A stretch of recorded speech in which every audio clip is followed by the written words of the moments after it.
വെള്ളരി നടാനെ കൊണ്ടിട്ട് വെള്ളരി വിത്ത് എടുത്ത് ഈ കൃഷിയോഗ്യമാക്കി ബെർമിര കമ്പോസ്റ്റും ചാണകപ്പൊടി എല്ലാം കൂടെ ഇട്ട് വെള്ളരി രണ്ട് കുരു ഉണക്ക് കൊണ്ടിട്ട് ഒരു 40 ദിവസം ആകുമ്പോഴത്തേക്ക് വെള്ളരി ഈ മഞ്ഞപ്പൂ പിടിച്ചു തുടങ്ങും. അതാണ്ട് മോൾ കണ്ട മഞ്ഞപ്പൂ പിടിച്ചതിന് ശേഷം ഈ പൂ കരിഞ്ഞു പോയി ഇവിടെ ഒരു ഗ്രോത്ത് കണക്ക് വരും. ഒരു 45 ദിവസം ആകുമ്പോൾ വെള്ളരി സുലഭമായി ഇഷ്ടംപോലെ വെള്ളരി കിട്ടും. വെള്ളരിക്ക് ഇടുന്ന വളമെന്ന് പറഞ്ഞാൽ കോഴിക്കാരമാണ് അപ്പോൾ ഉപയോഗിക്കുന്നത്. കോഴിക്കാരം നിങ്ങൾ ഉപയോഗിക്കുമ്പോൾ ശ്രദ്ധിക്കേണ്ട, കോഴിക്കാരം ചൂടാണ്. ഈ ചെടികളിൻ്റെ ദൂരെ കൂട്ടിയ കോഴിക്കാരം ഉപയോഗിക്കാം. ചാണകപ്പൊടി കൊടുക്കാം, എല്ലാം ബെർമിര കമ്പോസ്റ്റ് ഇട്ടാൽ ഇതിനകത്ത് ഒരു കൃഷി വലുതായിട്ടൊന്നും പഠിക്കാനൊന്നുമില്ല. ഇതൊരു 40 ദിവസം കൊണ്ട് ഈ മഞ്ഞപ്പൂ കൊടുക്കുന്ന അത്രയും വെള്ളരിയാണ്. ഇപ്പോൾ എന്താണെന്ന് പറഞ്ഞാൽ അപ്പൻ്റെ കൃഷിയിടത്ത് മഴ കൂടുതൽ ബാധിച്ച്, അതുകൊണ്ടാണ് ഈ പൂ കരിഞ്ഞു പോകും, അഴിവ് പോകും. ഇതിൽ മാമന് ഒരു അപ്പൂപ്പന് കൂടെ ഒരു 4 ഏക്കറോളം ഉണ്ട്. 400 സെന്റ്. അപ്പൂപ്പന് പാടശേഖരങ്ങളൊന്നും ഇല്ല. അപ്പൂപ്പന് ഇതെല്ലാം പാട്ടത്തിനാണ്. വെള്ളരി 1 കിലോ ഞാൻ കൊടുക്കുന്നത് 50 രൂപ വെച്ചാണ്.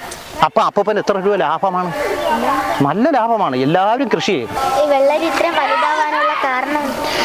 വെള്ളരി ഇത് ഇത്രമല്ല മക്കളെ വലുതാവും. വെള്ളരി 2.5 കിലോ 3 കിലോ. ഇത് 3-4 ടൈപ്പ് വെള്ളരി ഉണ്ട്. ഈ ചെറിയ വെള്ളരി, ഇത് ആന വെള്ളരി എന്ന് പറയും. ഇത് 2.5 കിലോ 3 കിലോ. ഇപ്പം മഴ അറിഞ്ഞു കളഞ്ഞതുകൊണ്ടാണ് ഇത് ഇത്ര വലിപ്പം കുറവ്. അല്ലെന്നുണ്ടെങ്കിൽ ഒരു 3-4 കിലോളം കിട്ടും വെള്ളരി. വെള്ളരി നമുക്ക് തിന്നാനുള്ള സലാഡ് കണക്ക് കട്ട് കിട്ടുന്നത്. വെള്ളരി കിട്ടുന്ന നല്ല തണുപ്പാണ് നമുക്ക് കിട്ടുന്നത്. വെള്ളരിയുടെ എല്ലാ ഭാഗങ്ങളും നല്ലത്.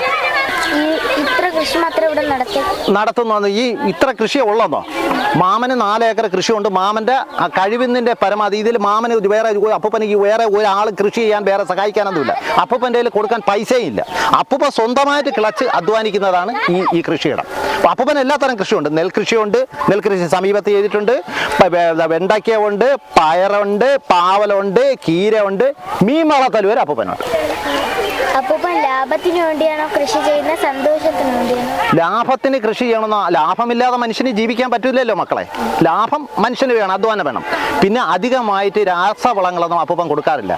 പൊതുജനങ്ങൾ, നമ്മളെ പേരക്കുട്ടി മക്കളെ പോലെയുള്ള ആൾക്കാർക്ക് നല്ല ഫുഡ് കൊടുക്കണമെന്നുള്ള ഒരു ചിന്താഗതി ഉള്ളതുകൊണ്ട് അപ്പൂപ്പൻ കൃഷി ചെയ്യുന്നതാണ്. അപ്പൂപ്പൻ അതാണ് സന്തോഷം.